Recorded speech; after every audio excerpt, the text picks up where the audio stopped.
Bonjour à tous, je vous retrouve pour vous parler d'un tiercé qu'on aime bien chez les 3 ans, le prix Le Roi Soleil, avec de bons poulains comme toutes les années au départ. On va à Chantilly.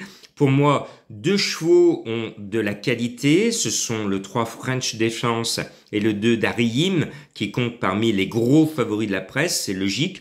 Je trouve que le 3 est un peu mieux placé au poids que le 2, d'où mon choix 3-2, mais l'arrivée peut être 2-3. À vous de voir le bon ordre. Mais j'aime bien le cheval de Madame Colombo, le 7 Drôle de Dame. J'aime bien les noms rigolos, j'aime bien les voitelles, j'aime bien Alexis Pouchin. Alors, je le mets tout le temps. Vous l'avez vu avant-hier, je l'ai oublié, et Alexis crée la surprise en étant deuxième, donc je me suis juré de ne plus oublier Pouchin sur mes tickets de galop. Donc ce 7, je le mets très haut, annoncé à 19 contre 1. On va jouer les Charlie avec ces drôles de dames, et je pense qu'elle devrait donner raison à l'inspiration de Madame Colombo qui est en forme depuis 3 semaines. Les grosses cotes tombent dans votre tirelire. Après, en bas de tableau, un cheval est bien placé au poids, c'est le 12, le Central. Il est extrêmement régulier, cette année toujours dans les 5, cela tombe bien, c'est un quintet. Régulier, courageux, expérimenté, il a moins de qualité que les chevaux que je viens de citer, mais son expérience et son courage devraient l'amener encore une fois dans les 5 premiers. Et puis il y a un nouveau venu dans les quintets, le 8 Pierre Fit, c'est l'un des 2 de Couze. Comme l'autre fois je voyais Vrong Color et qu'il m'a déçu, je tente l'autre de Couze, le nouveau venu, le 8 Pierre Fit, qui est capable de justifier l'estime de son entraîneur. Et puis le cheval en 3 courses a fait 3-4-2, donc on demande à voir, annoncé à 17 contre 1, je pense que c'est jouable. Le 6 Furioso a démontré sa qualité en gagnant à ce niveau, il vient de décevoir à un niveau supérieur. Il revient de plus justes ambitions, il devrait renouer avec une belle performance.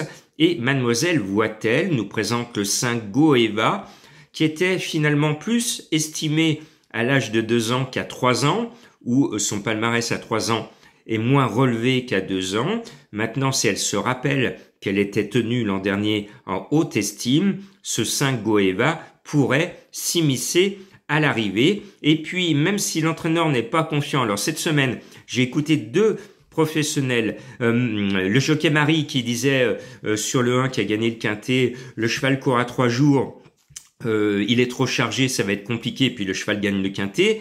Et ce samedi, j'ai écouté Mathieu Abrivard qui faisait des déclarations refroidissantes en disant j'ai des doutes, ça va être un peu compliqué, et surtout ne tenez pas compte de l'émoji vert qui a été déclaré, et résultat, Mathieu est dans le tiercé. Bon, voilà. Donc, l'entraîneur du 4 n'est pas confiant, mais là, je me suis cette fois mis du persil dans les oreilles. Je n'écoute pas l'entraîneur qui n'y croit pas. Je vous mets le 4 Sister of Love, parce que j'aime son nom, et c'est la spécialiste de ce parcours. Alors, je veux bien croire qu'elle a le 16 tout à l'extérieur, mais en ligne droite, on va droit devant. Elle peut confirmer qu'elle est dans son jardin, sur cette piste et sur ce parcours.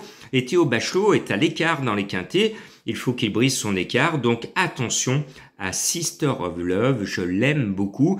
Soyez prudents dans vos jeux parce que c'est un quintet de galop du dimanche. Et généralement, il y a toujours un cheval qui sort de nulle part. Pour le trouver, je vous le rappelle, le PMU met à votre disposition le fameux X qui vous permet de faire des champs réduits ou totaux. Et ce X aspire le tocard qui manque dans votre logique et votre raisonnement. Allez-y, cochez le X.